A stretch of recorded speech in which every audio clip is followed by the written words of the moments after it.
اهلا بيكم في برنامج العالم، وتنسوا اشتراك ولايك وتفعلوا الجرس ليصلكم كل جديد. فيديو النهارده عن صلاح سليمان. قلت لكم صلاح سليمان ده كان لاعب في الزمالك. قلت لكم بيعمل تعصب وفتنه في الرياضه المصريه.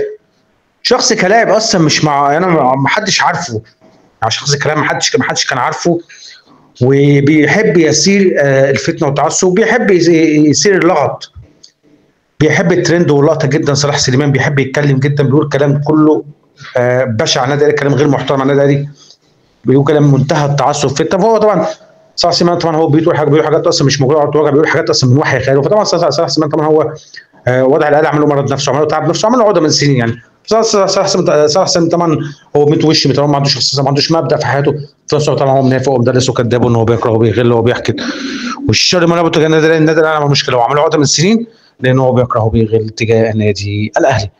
طبعا فيكم بجد والله العظيم حاجه في منتهى الكذب، وحاجه غير محترمه، وحاجه في منتهى التعصب فتنه. تعالوا شوفوا معايا كده. مؤمن اهلاوي ولا زملكاوي؟ مؤمن زملكاوي. يعني ده ايه الكذب ده؟ ده ايه الكذب ده؟ يعني مره يقول لك محمد شريف زملكاوي، وبعد كده يجي يقول لك مؤمن زكريا ربنا يشفيه ويعافيه يا رب، يقول لك زملكاوي. اولا عشان بس صلاح سليمان ده حافظ بس مش فاهم. مؤمن زكريا ربنا يشفيه ويعافيه دايما يا رب، ويقومه بالسلامه ويشفيه، ربنا يشفيه ويعافيه. طبعا كابتن مؤمن زكريا ربنا يشفيه ويعافيه يا رب. اول حاجه مؤمن زكريا ده من ناشئين النادي الاهلي يا صلاح سليمان. مؤمن زكريا من ناشئين النادي الاهلي، يلا حافظ بس انت مش فاهم.